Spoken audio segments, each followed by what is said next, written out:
He said I'd wake up screaming in the middle of the night, then he left me alone in that house to test his theory. My ex-boyfriend Jake had been trying to convince me for weeks that our new house was haunted. Every time I told him he was being ridiculous, he would just smile and say, "Just wait, you'll see." Well, I never thought much of it until last night.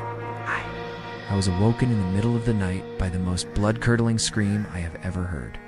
It was definitely a female voice, and it sounded like she was in a lot of pain. Then I heard what sounded like footsteps running around the room right next to mine. I froze, staring at the bedroom door, listening intently to every creak and groan of the old house. But then, everything went silent. Maybe I had just imagined the whole thing. I don't know. When I finally got up the courage to get out of bed and go to the bathroom, I noticed the bedroom door was slightly ajar. The doorknob was also cold to the touch, which was weird, because the room hadn't been used in months. And now that I'm thinking about it, the air in the bathroom seemed a bit chilly, too. I tried to shake off the unsettling feeling and went back to bed. I tossed and turned for a while before falling back into an uneasy sleep. I woke up again to the sound of whispering. It was coming from downstairs this time. At first, I couldn't make out the words they were saying, but it definitely sounded like more than one person talking. I could hear them getting louder and angrier as the minutes went by. Then I heard what sounded like glass breaking, followed by heavy footsteps. That's when I started to panic.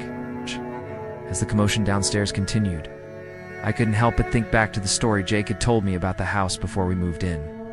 He claimed that many years ago a family had lived in the house, and their young daughter had accidentally fallen down the stairs and died. Apparently, the parents were so distraught over the loss that they had taken their own lives shortly after. Now, according to Jake, their spirits were forever bound to the house, doomed to repeat their tragic actions over and over again. I tried to tell myself that there was a perfectly logical explanation for all the noise, but my mind kept coming up with the worst-case scenarios. What if Jake was right? What if the house really was haunted? Suddenly, the doorknob on my side of the bed started to turn. I watched in horror as it slowly opened. But when I screamed and turned on the light, there was nothing there. Relieved but still shaken, I called out for Jake. When he didn't answer, I got out of bed and went to check the other room. It was pitch black, and the closet door was wide open, revealing only an empty hanger. Where was he? Did he play some kind of sick joke on me? Or was he out there with me, hiding and watching while I freaked out? I called out for him again, but there was no response. And that's when I noticed something strange. The front door was wide open, and the deadbolt was on the floor. So Jake wasn't in the other room. He wasn't even in the house. He must have let himself out. And he did all of this on purpose. How could he do this to me? Was Untie the one who had to comfort him and listen to him talk about his crazy ghost stories? Well, apparently not. This time he was the one who got the last laugh. I walked over to the window and stared out at the moonlit yard. All I could think about was how stupid I felt. How could I be so gullible? Why didn't I just listen to reason and tell Jake that his story was ridiculous? If I had done that, maybe he wouldn't have felt the need to play this cruel joke on me. I mean, I'm sure he thought it was funny to watch me run around the house in the middle of the night, screaming my head off. Tossing my head back, I let out a frustrated sigh. Who knew Jake was capable of being so heartless? I'd always thought of him as such a gentle and caring guy. Sure, he was a little weird sometimes, but that's what made me fall in love with him. His quirks were what made him unique. But now I was starting to wonder if maybe those quirks were just symptoms of something more sinister lurking beneath his charming exterior.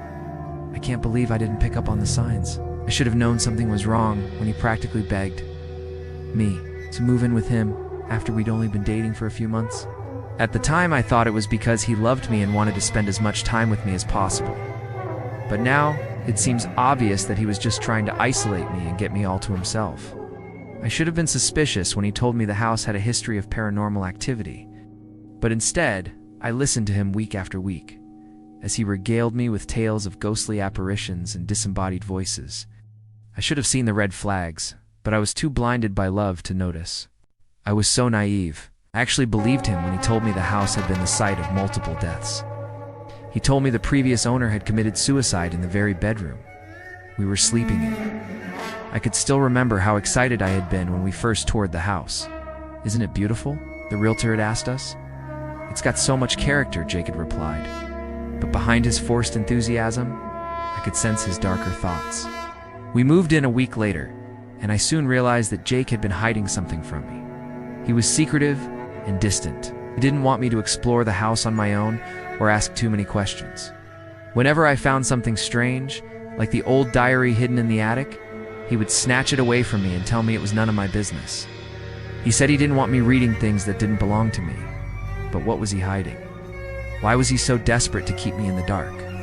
The more time I spent in the house, the more I felt like I was being watched. There were times when I would feel a cold presence at the foot of my bed or hear whispers just beyond my hearing. Whenever I mentioned these things to Jake, he would just give me a strange look and change the subject. It was like he didn't want to talk about it. But what didn't make sense to me was that he was the one who had brought me here. Didn't he want me to experience all of this with him? Or was he just leading me into a nightmare that he had created? For weeks I tried to ignore the unsettling feeling that something evil lurked within these four walls. I told myself it was just my imagination running wild. After all, Jake seemed so happy here. Couldn't possibly be hiding something sinister from me, could he? I began to second-guess myself. Had I made a terrible mistake moving in with him? Was I in danger? Then last night happened. The screams, the footsteps, the whispering, it was all too real. And when I finally found Jake this morning, I saw the truth in his eyes. He had planned this. He had purposely scared me half to death, and then laughed at me behind my back. But why? What did he get out of this? I knew he wasn't the same man I fell in love with. There was something dark and twisted inside of him that he had kept hidden until now. I was just a pawn in his twisted game, a game he had played for months without me even realizing it. The more I thought about it, the more I realized that I had been living with a monster. This isn't a love story. It's a horror story. It's just begun.